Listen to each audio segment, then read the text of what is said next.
Monsieur le Président, chers collègues, puisque nous sommes en période de vœux, souhaitons que l'année 2018 voit se confirmer les signaux positifs, avec une hausse du niveau de l'emploi, plus 2,1% dans le Rhône, contre 1,2% au niveau national, une progression de plus de 60 millions d'euros de nos recettes fiscales, et pour la première fois depuis 5 ans, des dotations de l'État qui ne baissent pas. Ces indicateurs favorables, liés à un contexte de sortie de crise, ne doivent cependant pas nous faire fléchir. La contrainte qui pèse sur nos finances est toujours présente et restera très forte dans les années à venir, avec désormais la mise en œuvre d'une contractualisation qui se veut vertueuse avec l'État au regard de l'évolution des dépenses des grandes collectivités. Nous devrons poursuivre avec détermination nos efforts continus en matière de rationalisation budgétaire, avec une stabilisation de la masse salariale, de nos charges générales et aussi une baisse des subventions et participations.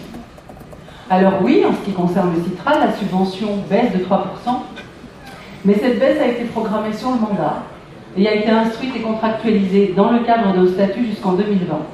Pour autant, le Citral conserve sa capacité d'investissement, permettant d'assurer et de développer notre offre de transport. Nous aurons d'ailleurs l'occasion de travailler ensemble sur ce vaste sujet des déplacements qui nous mobilisent tous.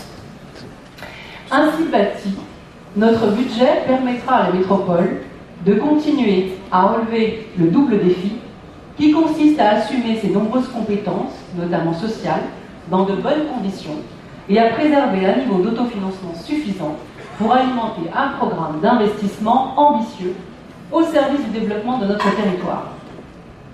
Notre capacité à dégager des marges de manœuvre nouvelles nous permettra d'entrer dans une phase plus intense de réalisation de notre programmation pluriannuelle pour la seconde partie du mandat, en portant l'année prochaine les crédits de paiement à 650 millions d'euros contre 532 millions l'année 2017.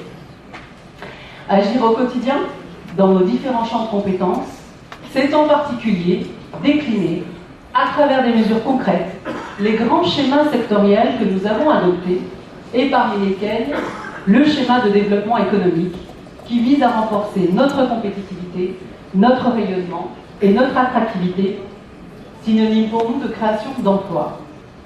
Dans ce cadre, nous soutenons toujours fortement une politique ambitieuse, renouvelée, d'accompagnement et de développement de l'entrepreneuriat, à travers la création d'une nouvelle plateforme numérique des services métropole des entrepreneurs, adossée à la réalisation de 3 pôles entrepreneuriaux, réalisés en cours de réalisation actuellement à Neuville-sur-Saône, à Givors, à La Duchère, à hauteur de 9,2 millions d'euros.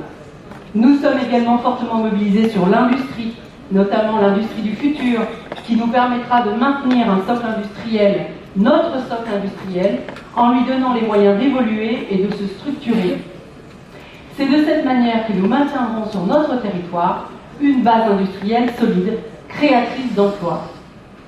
Nous avons d'ailleurs accueilli à Lyon la semaine dernière la 3e édition du Congrès des entreprises du futur, qui fut un véritable succès, démontrant à la fois la dynamique d'un territoire et les attentes fortes des acteurs économiques. Par ailleurs, nous poursuivons l'investissement au service du rayonnement de notre agglomération, notamment dans le cadre de la Cité internationale de la gastronomie. À l'heure où le monde de la gastronomie est en deuil, avec le décès de Paul Bocuse auquel nous avons rendu hommage, nous souhaitons plus que jamais la faire rayonner et faire rayonner notre patrimoine gastronomique qui a vu naître dans notre région l'un de ses plus illustres ambassadeurs. Le souvenir de M. Paul, inscrit en fresque peinte et mise en lumière, en face des halles qui portent son nom, nous le rappellera à jamais. En conclusion, chers collègues, nous devrons, pour conserver une dynamique qui n'est jamais acquise, poursuivre bien sûr l'optimisation de nos recettes, car comme le montrent les projections budgétaires, c'est bien le dynamisme de notre territoire en matière démographique et d'implantation d'entreprises qui assure une progression solide de nos ressources financières et de la création d'emplois générés. Poursuivre également la mise en œuvre du chantier marge de manœuvre pour conserver une situation saine, nous permettant d'assurer nos politiques publiques et d'investir sur nos territoires. Et enfin, l'amélioration de l'efficacité de nos politiques publiques en assurant une évaluation systématique et permanente de nos propres actions. Bien évidemment, les élus de notre groupe approuveront ce budget. Je vous remercie.